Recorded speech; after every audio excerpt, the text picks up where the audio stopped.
President Truman, speaking from the White House on national radio and television networks, declares that the threat to peace which the world is facing today has been created by the rulers of the Soviet Union.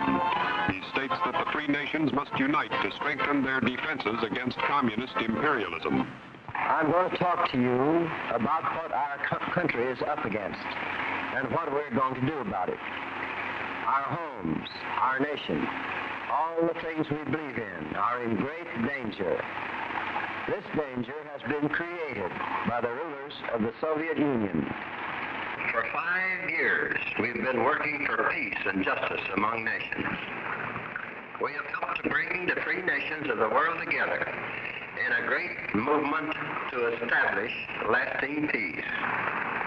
Against this movement for peace, the rulers of the Soviet Union have been waging a relentless attack.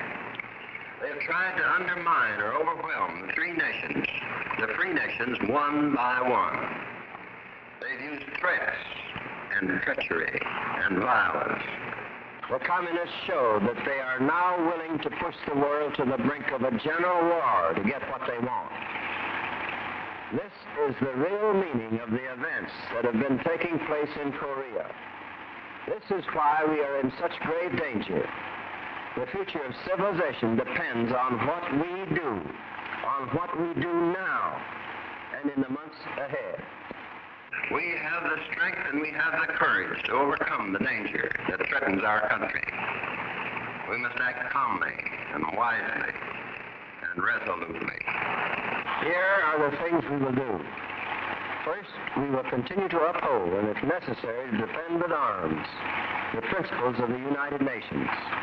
Second, we will continue to work with the other free nations to strengthen our combined defenses. Third, we will build up our own Army, Navy, and Air Force, and make more weapons for ourselves and our allies. Fourth, we'll expand our economy and keep it on an even keel. Now I want to talk to you about each one of these things. First, we will continue to uphold the principles of the United Nations. We have no aggressive purpose. We do not use our strength for aggression. We are a tolerant and restrained people, deeply aware of our moral responsibilities and deeply aware of the horrors of war. We believe in settling differences by peaceful means, and we have made honest efforts to bring about disarmament. We will continue those efforts, but we cannot yield to aggression. Though the present situation is dangerous, we do not believe that war is inevitable. There is no conflict between the legitimate interests of the free world and those of the Soviet Union that cannot be settled by peaceful means. We will continue to take every honorable step we can to avoid general war, but we will not engage in appeasement. The danger we face exists not only in Korea.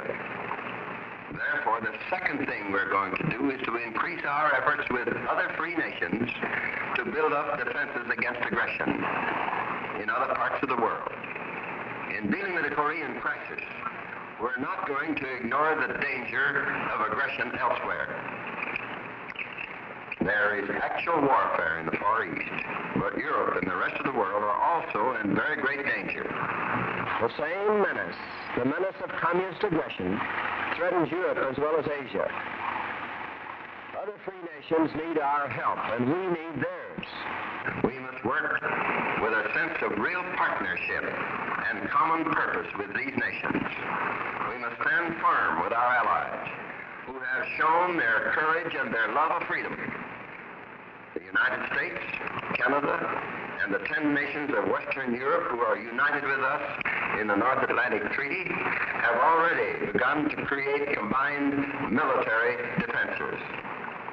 We will continue to provide assistance to European countries and to other free countries in other parts of the world because their defense is also important to our defense.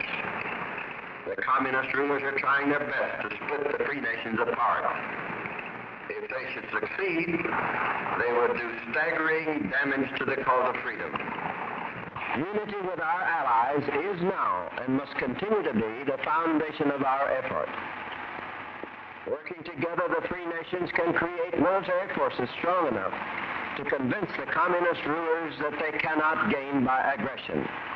Working together, the free nations can present the common front backed by strength, which is necessary if we are to be in a position to negotiate successfully with the Kremlin for peaceful settlements. Working together, we hope we can prevent another world war. In order to succeed, we in our country have a big job ahead of us. That is why the third thing we must do to meet the present danger is to step up our defense program. We are expanding our armed forces very rapidly. We are speeding up the production of military equipment for our armed forces and for our allies. We have a large Navy. We have a powerful Air Force. We have units around which a strong army can be built. But measured against the danger that confronts us, our forces are not adequate. On June 25th, when the communists invaded the Republic of Korea, we had less than 1.5 million men and women in our Army, Navy, and Air Force. Today, our military strength has reached about 2.5 million. Our next step is to increase the number of men and women on active duty to nearly 3.5 million. I have directed the armed forces to accomplish this as soon as possible. The Army and the Navy will be able to do this within a few months.